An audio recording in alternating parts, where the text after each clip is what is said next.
What's going on YouTube? It's Dwayne, back again for another video, back again for another reaction. And today is a great day, do you know why? Because it's another day of Swedish learning. Sweden's surprisingly private and free education. I'm guessing, I think that means university, which I want to know about because I went to university and I had to pay. So I'm very interested to see what this means and yeah, learn about your education system. So without further ado, let's get into this reaction. Let's go.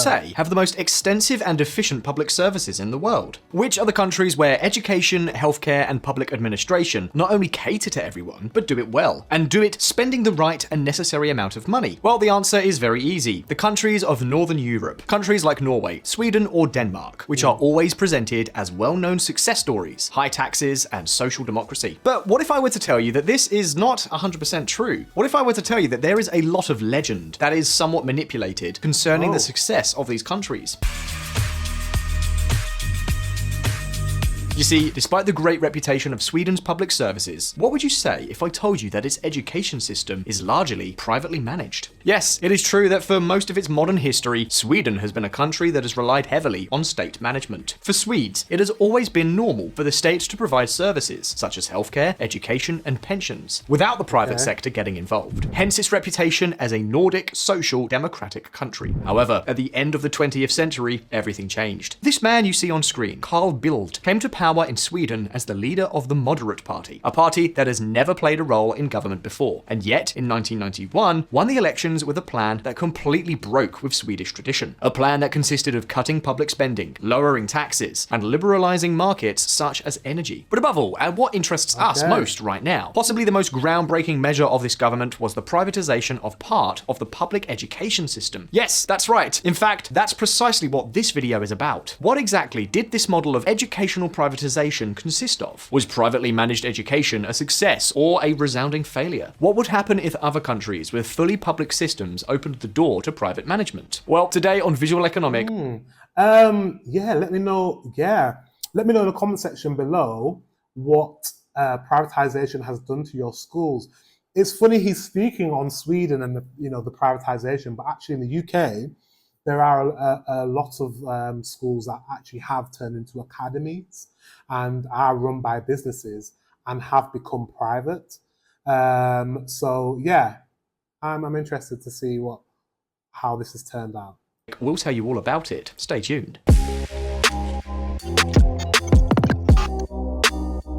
As we told you a moment ago, the great promoter of school privatization in Sweden was the Moderate Party. This party was something like a mix between liberal and conservative, one more party among the popular European ones. Yes, the same ones to which Ursula von der Leyen also belongs. Well, the Swedish Moderate Party had a great economic role model, none other than Milton Friedman. Milton Friedman, along with Keynes, is one of the most influential economists in history. His work on economic policy won him a Nobel Prize in 1976, and today he is recognized as one of the philosophical fathers of economic liberalism. But beyond all this, the curious thing is that he never opposed the existence of public spending or certain social services. In fact, not even Friedrich Hayek or Adam Smith were completely against public services. And another widespread myth is that libertarianism means a complete absence of public services, and that is not so. But let's not get sidetracked. The point is that Friedman was in favor of the state being able to guarantee a decent education to children of all classes and circumstances. Which I like, which is good.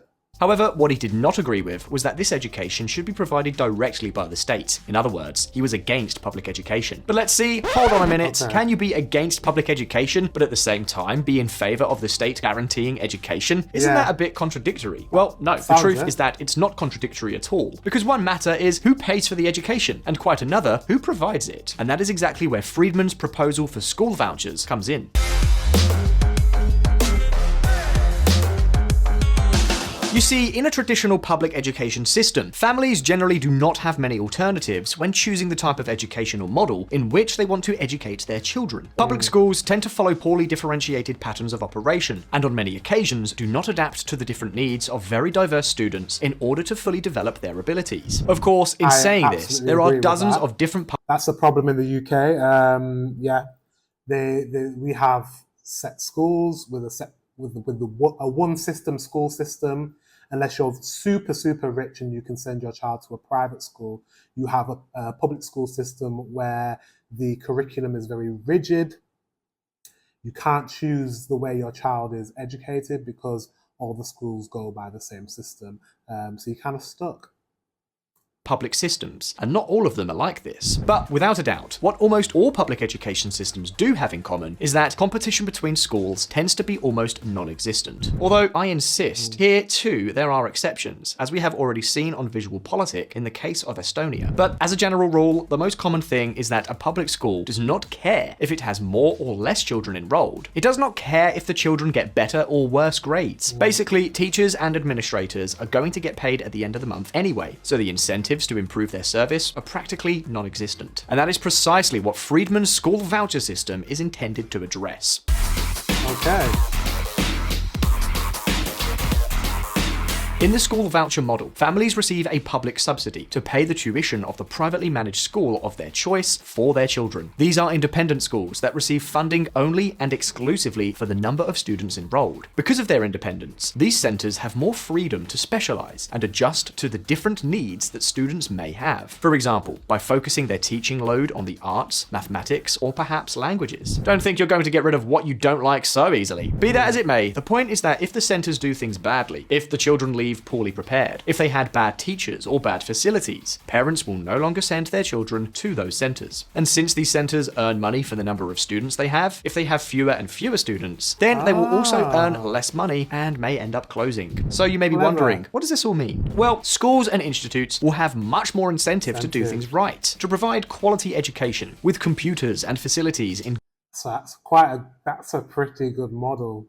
So he's going to end up with competitive schools that want to serve the children and have the best curriculum and best environment for your kid to go to. That is wow. That's why your kids are prospering in school and doing very well. And we could learn a thing or two. Good condition, with teachers trained and adapted to the evolving society. Friedman's proposal is quite interesting, don't you think? Well, whether you find it interesting or not, beyond its potential pros and cons, it did seem like a great idea to the moderate party in Sweden in the 1990s. So, as we say around here, no sooner said than done. The new Swedish government set about implementing a school voucher model in Sweden and introduced one of the biggest changes in the country in many decades, the friskolor, or in English, charter school. These schools were no longer publicly owned and managed, as had always been the case in Sweden, but were privately owned and managed, regulated in aspects such as price, and financed by the state through school vouchers. You could say they are something like charter schools, but instead of receiving a fixed amount of money, they receive it according to the number of students they have. So how exactly did the school voucher model work out in the Nordic country? Was the practice as wonderful as the theory claimed? Did the Swedes find it a good model, and did it improve their quality of education? Well, let's take a look. The Stockholm Check. I want you to take a look at this chart. What you're seeing in this graph is the percentage of pupils who enrolled in independent schools before and after the introduction of the school voucher system in Sweden. At first glance, it doesn't exactly look like the measure was a success. Enrollment rates in private schools did not increase much after the school voucher was introduced. However, this happened because the Swedish population was not used to this type of system. Remember that Sweden is a country with a very strong social democracy tradition, so let's say that Swedes were dubious about the educational quality that these new centres could have. In addition, at the beginning, the model was only applied from elementary to high school. However, look at what happened from the 2000s onwards, when the system was standardized and daycare and preschools were also included. Indeed, the school voucher model, at least in terms of enrollment, was a resounding success. Thousands and thousands of families began to prefer private education to public education. Now, let's be clear, that doesn't mean anything. Even though people started enrolling more and more of their children in the friskolor, it's possible those children ended up getting a worse education, or maybe an education that was too biased towards their parents' selfish preferences. I guess that could be a problem if their parents are, oh, I want to send my child to this particular school, even if that child is not into that. So if your kid is really into drama or music or the arts, but then as a parent, you're like, but I want my kid to be good at maths, and I want my kid to be, work in finance. I want my kid to be a lawyer. I want my kid to do, but like, obviously the parents have the last say. The child doesn't have the last say. So you're trusting a parent to make a decision for your child's future, and the parent's going to be biased towards what they want their child to be when they grow older, which is not always necessarily the best for the kid. So yeah, I can understand how that could be an issue. Then having like a well-rounded education and the child being able to choose the direction. And it is precisely here where those most critical of the school voucher model have pointed out that, in reality, this measure worked contrary to the quality of education of students. They argue that since companies only seek profit, they do their best to cut costs, and this worsens the service and the level of education. So the question is there any evidence that this is the case? You may be wondering, did the educational level of Swedes worsen after the adoption of the school voucher model? Well, I'm afraid to say that in theory, we could say yes. Check it out. Really? Armed with the PISA report, a report that measures the educational quality of countries based on students' abilities in a range of subjects. Critics of the school voucher system show time and again how Sweden has been falling in schools since the early 2000s. Yes, just what many of you are thinking. Ever since the school voucher started gaining popularity. Now the question we need to ask ourselves is, what precisely... That's interesting, because if I lived in Sweden in the early 2000s, I would have already been in school. So essentially, I possibly would have finished school before that system was like fully implemented. Was the reason for this apparent reduction in educational quality. That is, in theory, with the school voucher system, bad schools would have no students, and the incentives to provide better service would be higher than in public schools. But of course, that's only the theory. It's another thing entirely in practice. But why do the two seem to work differently? According to critics, the problem lies in the lack of competition. Even though there is a school voucher, if there is only one school in each town, families have no choice but to send the student to that school. So there is no competition that would make schools improve their offer.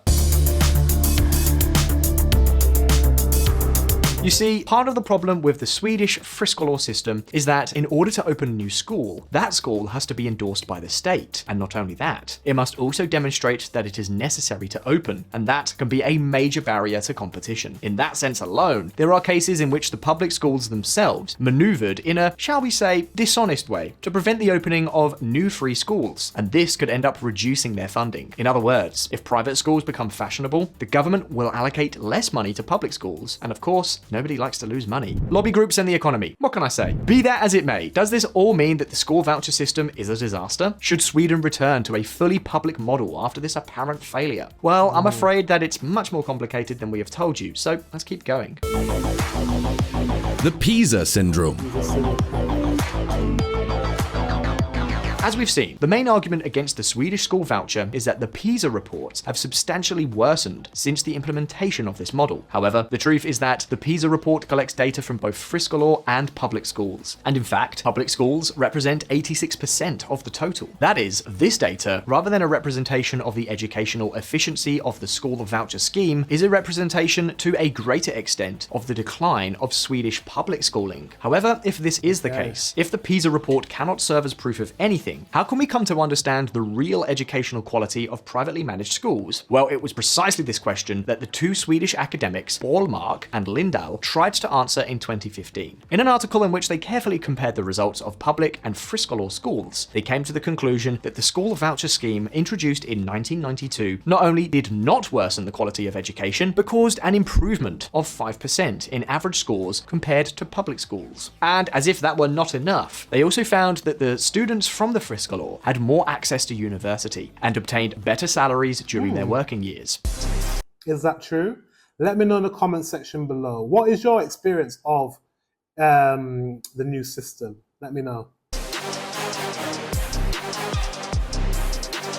In the same vein, the Swedish Ministry of Labour published a report explaining that a 1% increase in the number of students enrolled in friskolor improved average results in both compulsory education and high school for the next 10 years. But are you not convinced enough by this data? Or do you like the PISA data better? Well, if instead of looking at the data from the PISA reports in general, we look at the data by type of school, we will see that between 2003 and 2012, friskolor schools performed 8 points higher than public schools. All in all, despite the competition education problems that may exist in Sweden, reports and academic studies indicate that the school voucher system was a success. And take note, because not only was it an educational success, but in terms of cost, and at the end of the day, the school voucher scheme meant a funding per student equivalent to 85% of the cost in public education. In other words, school vouchers saved the government money and provided a better and more diverse education to students. In any case, and having seen all this, now it's your turn. What do you think about an education financing system, such as the school voucher? Do you think that a public model that gives more freedom to the centres could be even better? What problems or other advantages can you think of in this type of system? If this model existed in your country, would you take your children to these schools? You can leave me your answer. It's interesting, isn't it?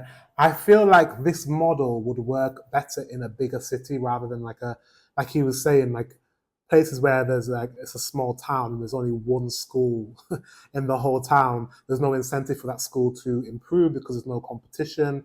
Whereas maybe in a big city, I think this model might work very, very well because, like you said, other schools will shut down that are not performing, and there's competition around, and you can send people to you can send your child to whichever school is the best. So yeah, let me know what you guys think. You guys are in Sweden, so I don't really know your system very well. Has it been working? Do you like the system? Do you have a child that's in the system currently? Have you had a child that's graduated from that system? Let me know. Guys, thank you very much for watching. Until the next one, see you guys later.